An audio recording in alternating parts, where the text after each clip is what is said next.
Digimon World, originally released in 1999 for the PlayStation, is a very interesting game to say the least. I'd say it's an adventure virtual pet game. It has been described as an RPG, but is it really? There are stats on your Digimon and some skills to select from, but that's about it. This story is fairly non-existent. A lot of the gameplay is clicking on a training station, watching your Digimon for a bit and then stopping. Without a good intellect stat, the battles are automatic.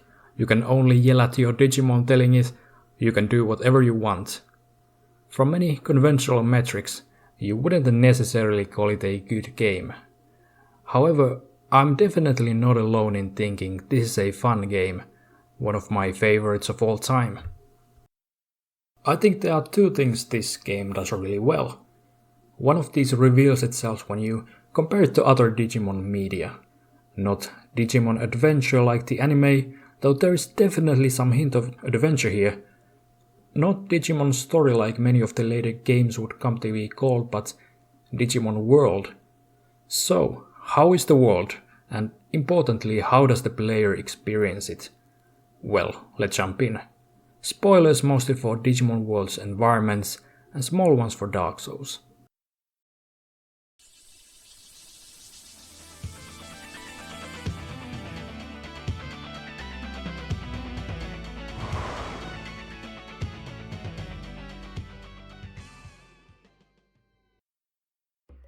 As you begin your adventure, you are given the task of exploring File Island, finding the cause of danger on the island and recruiting back Digimon to the city that is now mostly empty.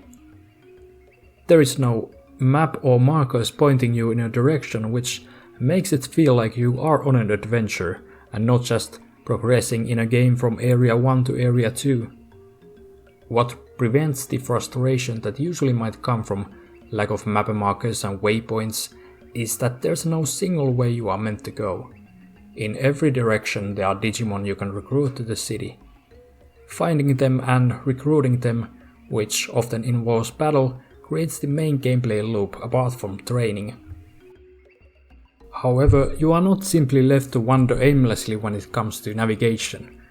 This little guy called Uramon gives you a rundown of what kind of areas are in every direction from the city and will become an important character when it comes to gathering information. Much useful information is conveyed through the Digimon in the city, which does mean it lacks visual cues but does feel immersive. I know people have hope for games where direction could be simply told in dialogue. The way the world is constructed makes it easy to follow directions like east or past Area X. The first area is nicely easy to understand, some paths only opening later. In several places there are screens on the ground that work as signposts. The screens help in navigation but also add to the aesthetic of the digital world. When it comes to the layout of the world, it's fairly open in nature. Not exactly like a modern open world game, but it does remind me of the original Dark Souls, for example. Yes, I know, not the most original video game comparison. Dark Souls is like a Digimon World, however, the exploration in both does feel similar. In Dark Souls, at many points you are given access to several areas at once, and there's no linear order you need to do them in. There is sort of a logical order to many areas, yes, but you're left to find it on your own or to ignore it. This is true also in Digimon World and in some ways even stronger, as not all progress requires combat, but also because being overpowered in an area doesn't create the same kind of unsatisfaction it might in Dark Souls. Both games actually share one of my favorite game mechanics, that being the hub area getting populated with characters you find. In the Dark Souls series, these characters arrive in Firelink Shrine or Majula and often work as vendors for magic and miracles. Digimon World places a lot more focus on this feature of building up the city. It is one of the main objectives after all, and is needed to a point to finish the game. New buildings often get constructed when you recruit a Digimon, which gives you a satisfying feeling of impact for your actions. I'll not spoil the specifics for those who haven't played the game, but the services the recruited Digimon provide have a decent range of variety. Later Digimon World games have done the same mechanic, but I think it feels the best here. What drives the exploration home compared to games where you simply move from point A to B because you're supposed to, is that it's a choice not only where you explore, but also when. As you train your Digimon, you will make the choice of when you are ready to depart to the unknown. When you are strong enough or have enough healing items is left to your discretion without clear indication. Because time with any one Digimon is limited, you are compelled to go on even some dangerous adventures. Some of the most exciting times I had exploring in this game was when I knew I was too weak to fight anything but explored anyway. Going to the mansion with a Numemon is a prime example. There are no random encounters in this game. Every enemy is physically there, wandering around, and avoiding them is the most engaging gameplay mechanic when I think about it. Though you can run from all non-boss battles, you can only do it backwards to where you came from. You can end up in some tense situations where you really need to be good at dodging those wild Digimon or use an autopilot, sort of like a homeward bone. These Dark Souls comparisons just keep coming. Losing a battle makes you lose one heart and some item. Losing all 3 hearts resets your Digimon to a baby, which can be a really harsh consequence if you just work to get a good one. Enemies isn't the only thing you find in the world. There are still NPCs to be found, even if many Digimon have gone a bit feral.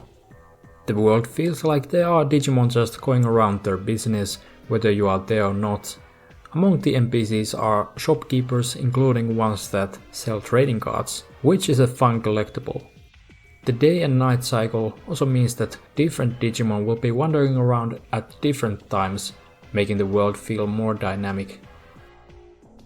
Though the digital world obviously isn't one continuous world, given it has loading screens between every little room, these sections are made to look like you just came from the previous one most of the time, and that they are all connected.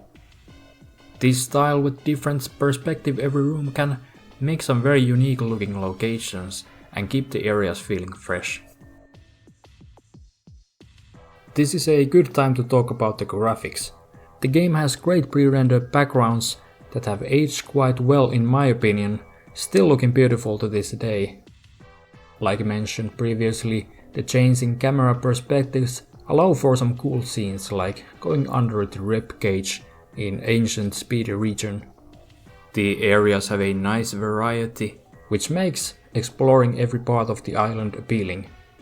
The game has the iconic Digimon aesthetic of natural and man-made mixed in weird ways. I'm not sure the developers came up with it, since the anime came a few months later, but who knows which one was planned before the other and in what ways they influenced each other. No matter what, it's a great aesthetic. Another factor that brings the world to life is the music. The soundtrack is not anything amazing that you would necessarily listen without having played the game, but it serves its function effectively. The 5 city tracks are beautiful and make you feel right at home. The game has plenty of tracks that feature environmental sounds. The native forest daytime track is a good example. It gives an image of the wilderness compared to the city, while sounding relatively safe, reflecting the area well. The soundtrack can be adventurous, mysterious, divine sounding, intense, or even a bit silly. there is something I've purposely failed to mention relating to visuals and sound, since it deserves clear focus. There is something else other than the world that is important in the game, Digimon World. Yes, that of course being the Digimon. It's a part that has been given a lot of attention and really gives the game character. Which of course is not surprising since it's a concept that came before everything else. The Digimon have 5 possible evolution stages, starting out as adorable blobs and ending up as possibly quite impressive depending on the evolutions you get. Accordingly, you get Digimon that can sound from amazingly cute to impressively powerful.